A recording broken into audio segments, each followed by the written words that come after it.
Today, I'm going to unbox and take a look at Panzer North Africa. This is a game designed by James M. Day and Fernando Solo Ramos, published by GMT Games, which was kind enough to send me this copy. This came unexpected in that I've followed this series for a long time, and I've never, I think I've played it a few times, but it was another person's copy.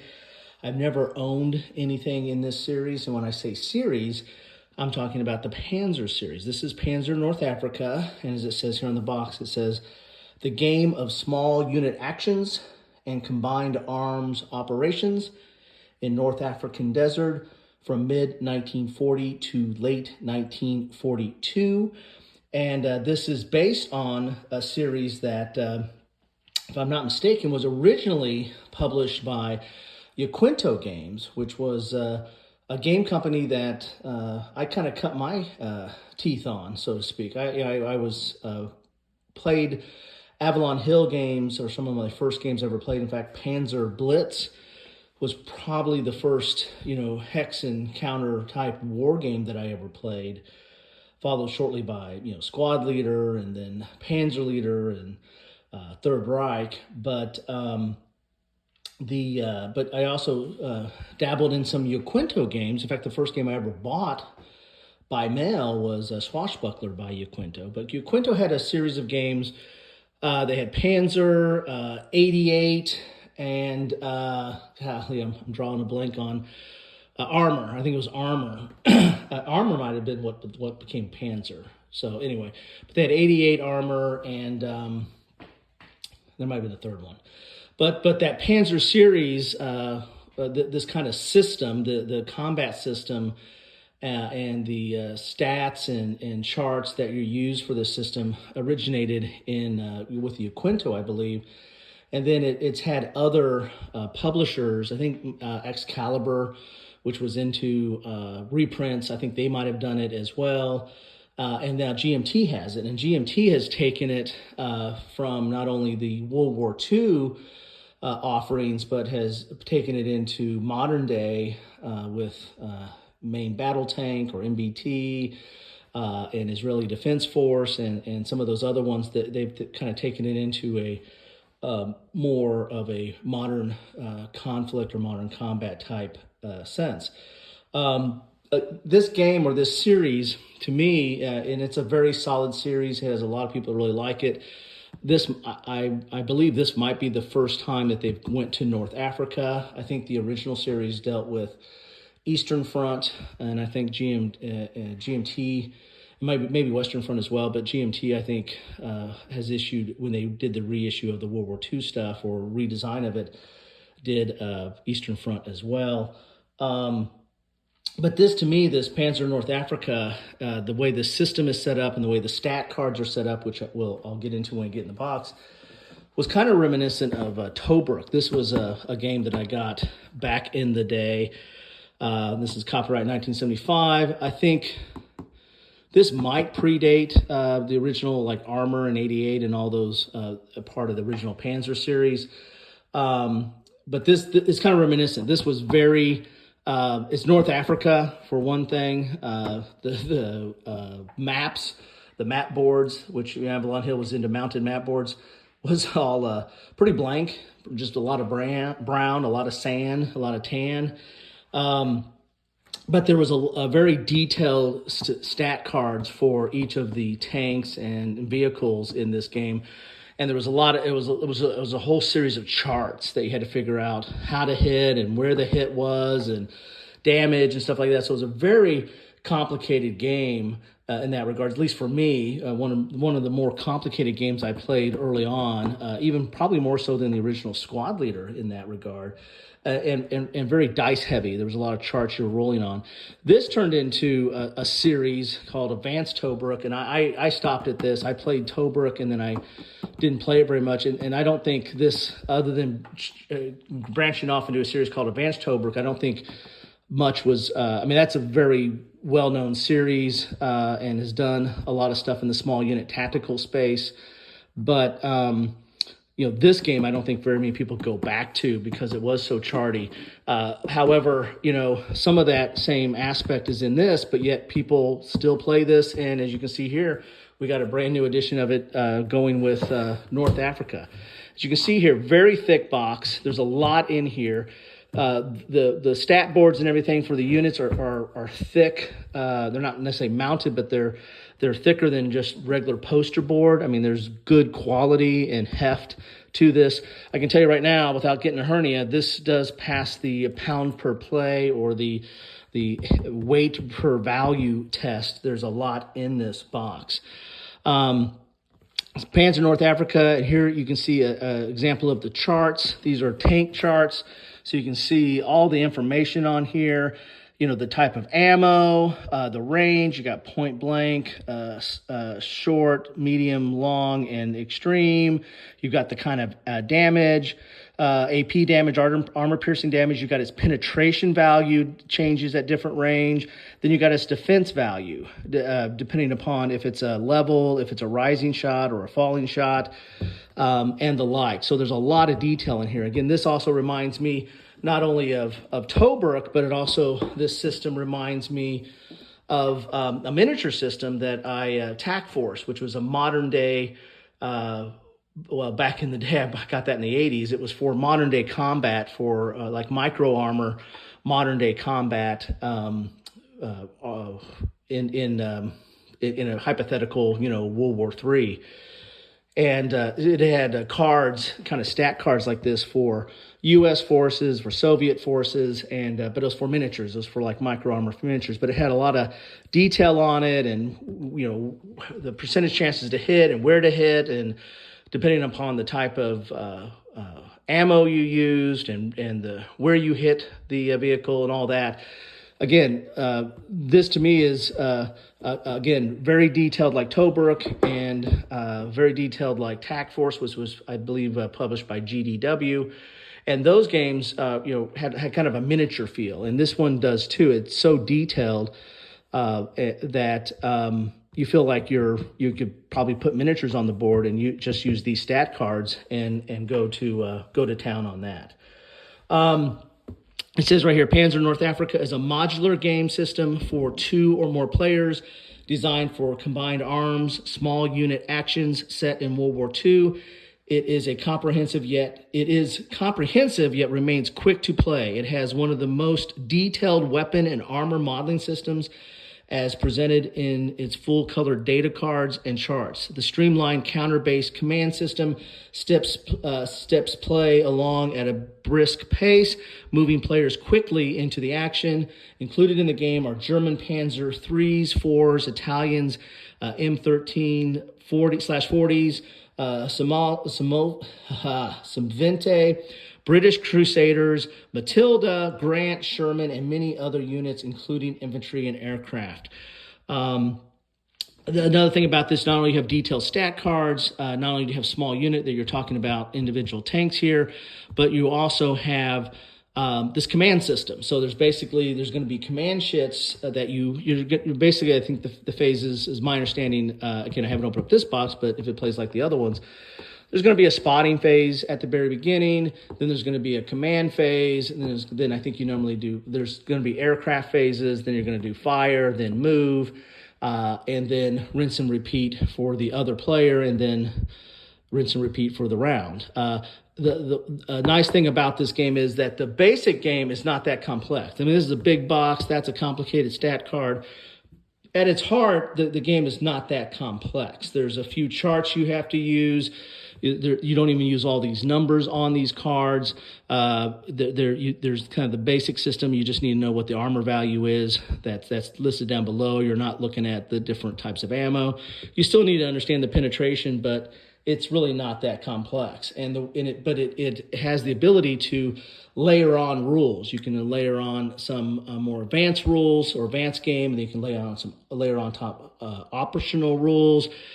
And so you can get to as much realism or detail as you want, and it's all there on the cards and on the charts, but you don't have to dive that deep right out of the box. And that's something that I like, is, and it says right here, you have a basic, advanced, optional, and solitaire rules. And so that's something that I like about this, is that you can learn at your own pace.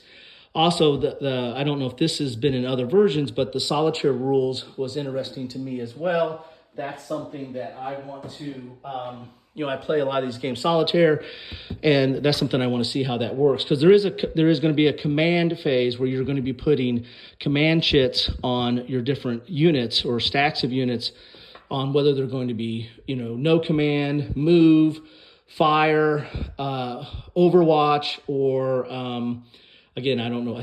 I'm assuming Overwatch is in here. I think it's in the more modern games.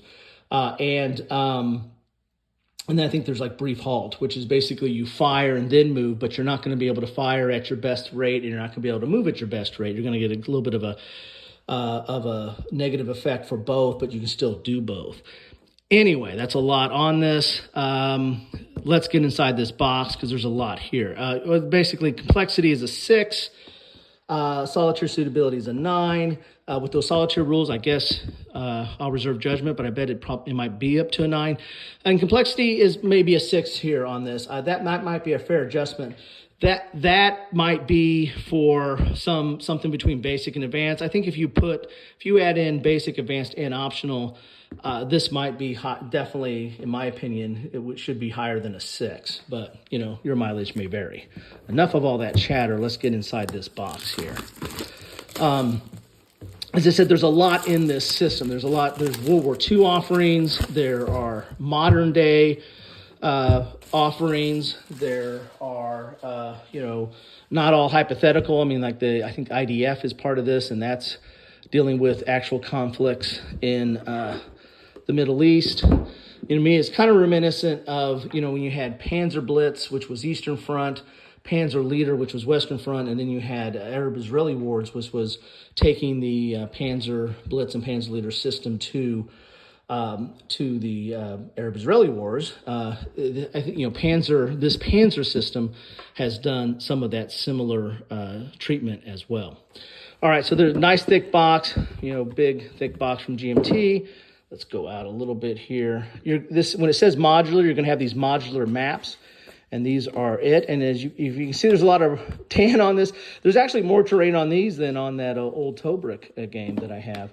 But there's your modular map, so you can be able to, hexamorphic, so you'll be able to put these up and match the roads and what have you. There's not a lot of other stuff that you need to necessarily match up, just mainly roads, it looks like, or trails. And then we got a little bit more terrain on that side with different elevations and the like. And then you have a number of the map there.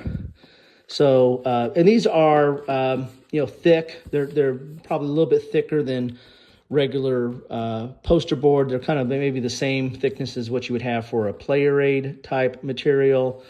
And this is a game where, you're probably going to want to put once you line these up, or put these together in the right configuration depending upon the scenario, then you're going to want to maybe put some plexi on top of it. And they're not so thick that plexi will be a problem. There you go there. And these are all double-sided. You got quite a few of these in here. Look at that. Quite a bit of terrain to traverse there. So these might be like trails or something, and these might be actually paved roads. Have to look that up. So if any of you have played any of these series, or especially if you've had a chance to play this one, this is just hot off the press. But love to know your thoughts on this series or what you think about it.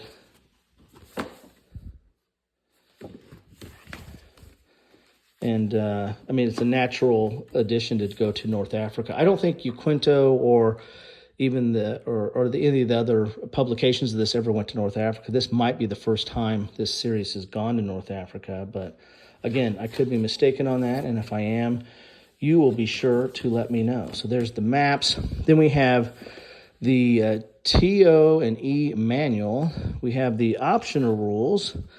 Then we have the playbook. Then we have the scenario book 1. Then we have scenario book 2. My goodness. Then we have basic and advanced rules. Holy moly. And And then we got some counters for, we got some terrain counters here. This is, or what they call overlays.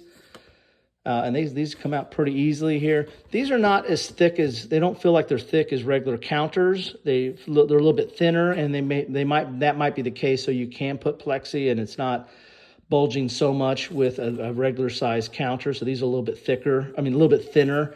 These overlays are, and they're not double-sided because you're going to be only putting them down once. We got some streams there, or some dry beds or something there, and some elevated terrain. And so you got a lot of different kind of terrain here. Overlay sheet 6. So you got 6 sheets of terrain to put onto that other board. And that board actually had some terrain already on there, so that's nice. Then we have, a lot of counters. Look at this. Then we got a lot of player aids. So let's look at these counters first. Those are nice, regular thickness type counters. And most of your information is on the data card. So what you have on this is you're going to have looks like a top-down view. You're going to have a flag for the country or faction, and then you're going to have so this information is really just what unit is, or where it fits into that force's elements. And then you're going to have the movement. So as you see there, that 2T, well, that means it's tracked. So you're going to have tracked. You're going to have WR. I wonder if that's wheeled. No, W is wheeled, so there's like a truck. G6WR, not sure what that is.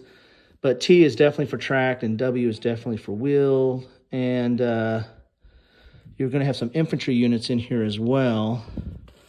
And they might be, I don't know if they're called leg or what. You got H, that might be half track, maybe. Anyway, so the main information you're going to have here is basically the unit designation, then you're going to have its movement. And you're going to have movement, I guess, I got to remember how this is. I wonder if there's movement, regular movement on whether just going through clear or regular terrain. Then I think you have movement if you're like on a trail, and then movement if you're on a road. And there might, I don't know, and maybe this negative modifier is for a rough terrain or something like that. Anyway, you also have some leaders here as well. So, and they're double-sided. But I think the double-sided, I think there's a different vehicle on the other side. So basically it gives you a chance to get even more units because they're double-sided, because there's not like a reduction type thing. There's going to be a counter you're going to put on it whether there's damage or not. So there's some more of the vehicles here. There's counter sheet 2. There's 8 counter sheets here. And again, double-sided with, I believe, new stuff on the back. So there's just a lot of content in here, as you can see. And plus it's modular, so there's going to be probably a lot of scenarios that you can do, and there might even be a way to do your own scenarios as well. Here's some of the infantry units there. And then you got some markers here. And BU is, I think it's the equivalent of blown up, but I don't think it actually stands for blown up. Blown up, sir. We got some markers in here. And again, there's some different stuff on the back. KO is KO. There's either going to be damage, or there's going to be KO, or there's going to be a BU, and BU is the worst. BU actually adds like some cover, because it means it blew up so much that there's smoke and stuff, and so it might be able to obstruct view or line of sight, and so it provides some additional cover or additional, becomes like terrain itself that you have to deal with on the board. Some more markers, and here's like those command markers, like either fire, move, overwatch, or short halt, which is you fire and then move, or no command. And then you're going to mark something afterwards. If it's fired or if it's moved, you're going to mark it, because that's going to affect things as well, especially the spotting, and it also affects combat. If something's moved, it's harder to hit. And if something's fired, it's easier to see. It's just some common sense type stuff, right? And then we've got some more markers. Then we got a turret here, because some of these are turreted vehicles, and the turret can get damaged as well. And then you can also like pin down or hold down and all that kind of stuff. Then we've got here is the player aids, and here's a description sheet for the data cards. This is your vehicle data card. So there is all the stuff explained on that data card. So other than the movement stuff, and the movement stuff's on here as well, but on the counter, it has the movement. So you can look at the board and figure out what its movement is, and that's all you need to know. Otherwise, you need to turn to these cards to get all this information right there. And there's quite a bit on there. Here's a leg data card. So that's an infantry. And so they have a data card for themselves, right? And it shows you what you need to know about them on there. Then you have a towed data card. So here's for towed weaponry. And then here's a chart to keep track of certain things. You got like a regular chart here, or a track to keep track of certain stuff. Transport and summary track and hidden unit track. And that's on the back of the towed data. And then you have aircraft, because we have aircraft in this game as well, and artillery. And again, you have another one of those charts here, because if you want to look at this chart, then you need to have this on the board, And then you have a couple of player aids, and these are all the charts that are the key charts you need to know for the game. In the basic game, you don't necessarily need to use all these different charts. You're probably going to be mainly using for combat this AP hit chart, which is going to be based on the range of the vehicle, and it's going to give you a base. Like this is based on 100%. So if you're at point blank, you start off, you're going to be at 90%. So if you roll 90 or under, you're going to hit. But then there's these modifiers. So as we said before, if it's moving, then that's going to move it down a couple. So you're going to be at -2, so you're going to be at a 72%. So it reduces 18% if it's moving. If it's in cover, all these different modifiers that you're probably used to if you're dealing with any kind of tactical game is going to reduce your chance to hit. And then you've got hit locations, and then all this other stuff, I think, like numbers of hits and GP combat and GP fire and call for indirect and bailout and all this other stuff. I don't think you really need to use that if in the basic game. That goes into the advanced and optional rules. You will have to look at the terrain effects, because this terrain effects is going to tell you the type of terrain, and then height, for line of sight, but also tells you about different types of cover. And mainly what's its effect on movement. So you have leg, turret, I guess half track, and wheeled. It's going to tell you what the train cost is there. So a lot of good charts here, but for the basic game, I think you just need this and these two predominantly, I believe. Anyway, and so you got two of those, nice thick paper there. And then we'll get to the rules. You got some dice here. So it looks like we got 4 10-sided dice, because again, you are using the dice, I think, normally, but you're rolling a lot of percentages. Your to hit is usually done on a percentage. Then you have these cards. And as I said before, these are nice, thick cards. Look at this here. That's as thick as a counter. In fact, it's thicker than the overlays, and it might be thicker than the normal counters. This is nice, thick stock here. And it has all your information that you need to know about that unit on there, including the movement information, but it also has like the size of the vehicle as well. So this is a size -1. The bigger the size, the easier to hit. The smaller, the harder to hit. So the sizes of these different vehicles comes into play as well. Here's some artillery here, and nice thick material here, or components. And I think that's something that's consistent with what since GMT has been producing it, they have done that with all these different sets. So quite a bit of selection here. And so there's those cards, and then we've got a whole bunch more here. In fact, they're kind of hard to get out of the box. They're so tight in there. So look at that. You got 3 stacks of this level of vehicles, and they're double-sided. So there's different units on this is B1A and this is B1B. There's different units on each side of these. So again, a lot of modular play, replayability, variety, whatever you want to call it. There's a lot in this box here. There's a -2 and there's a 0, so it gives you some different sizes there. There's a truck and the like. So that is the basic components. Let's take a quick, this is going a little bit longer, but there's so much in here, and I wanted to give the context of my experience with this game and stuff that's close to it. Let's look at, that's heavy by itself. Let's look at some of these rule sets here. So this is the basic and advanced rules. That is a thick book there, my friends, and it's 68 pages. There's a terrain key on the back. But again, this is basic and advanced. The basic rules, I would imagine, is basic game table of contents, advanced game table of contents. So basic game is 21 pages. So 21 pages, and that's nothing, right?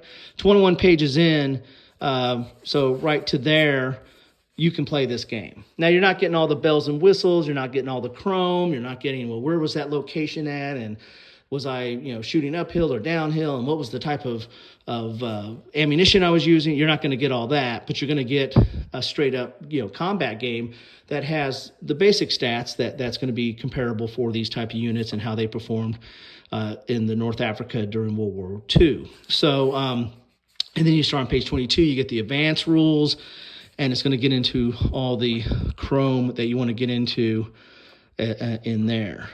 So it's dual column, full color. It looks like there is some reference in here, some notes and references to kind of pull you to other stuff if you need to look at that. That's kind of cool. There's also some green notes here. So you got gray and green is some highlighted information to turn to stuff. Oh, one thing I might have left out here. Let's look at, where's the sequence of play at? Oh, here's sequence of play right here. So here's your sequence of play. The red, I believe, is advanced or optional. So to play this game, you only need to follow the black stuff, the black font. So spotting, command phase, initiative phase. See, air phase is red, so that's option. That's an advanced rule. So if you're just wanting to play the basic game, you don't have to worry about the air phase. Combat, there's certain of these, like indirect is optional. So you're only gonna look to the direct fire phase, then movement. And then the second air phase, don't have to worry about that. Adjustment phase, you can skip pivot or adjust turret. I mean, mainly you just need to adjust and remove morale counters and remove and adjust counters and then end step. So, the basic game is relatively reduced. It says 21 pages. I mean, you can get humming on that really quick. And if you've played any hex encounter, small unit, tactical type games, this is a piece of cake. But if you want to get to the advanced stuff, you're going to add in all that red stuff, the red letters. So that is the rules. Then you have a scenario book. You got 2 scenario books here. I mean, that's insane. Look at this. So there's where all the different scenarios are. And then the scenarios are going to have, typical setup, how you set it up, the different maps that are here. And then special conditions, what the setup is and what the victory conditions are, and gives you a little bit of context on the situation. And then here's your forces that you're going to be using for, this is Italians versus the British. And then you're right into the next scenario. So, and again, if you've played any kind of modular or small unit tactical, Panzer leader, squad leader, last 100 yards, Panda Brothers, you name it, small unit tactical is generally pretty modular and scenario based, and you'll just be playing different scenarios and have all the setup for it. So there's quite a few scenarios in here. Again, this is 68 pages worth of scenarios, and that's just book 1. Then you got scenario book 2, 64 pages. And it looks like this might be something to do it yourself, maybe, because this is a formation issue here. Interesting. So we're picking up at scenario 2 here, 62, I should say.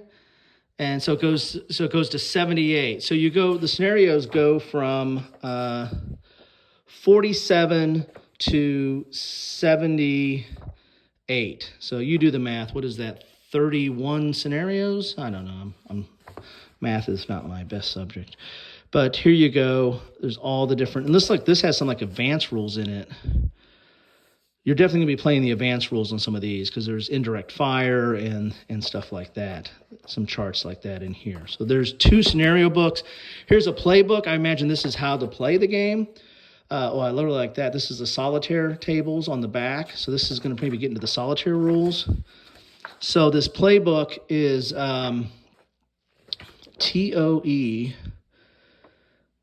I don't know what that stands for. Anyway, so here's the playbook. So this is like separate rules. Maybe this is just for the solitaire play. I'm gonna have to dive into this. It looks like there's a lot of. I got some homework to get into that. So let's look at here's the optional rules. Optional rules not that much, 24 pages. So only 24 pages of optional rules.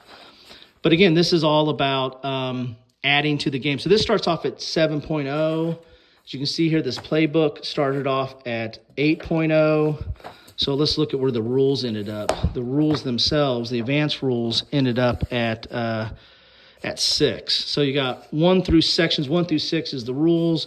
Section 7 is the optional, and section 8 is the playbook, which I think might get into solitaire rules.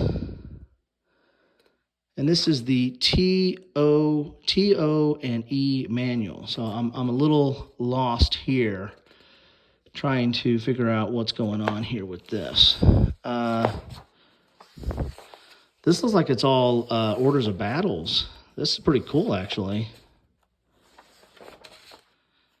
Yeah, a lot of history here. Anyway, well, there you have it. I've went over.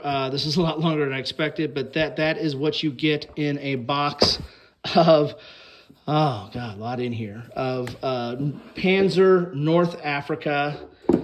This looks awesome and looks like it's going to be lots of hours of gameplay in this box.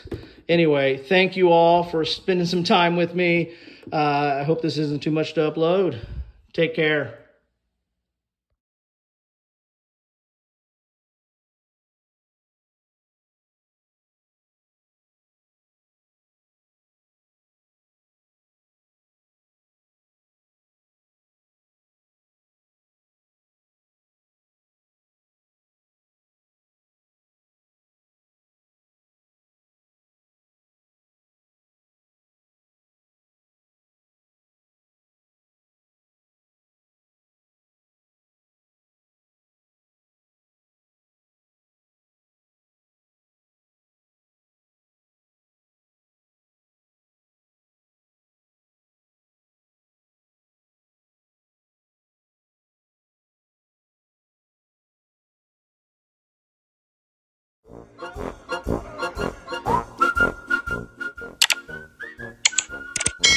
Thanks for watching.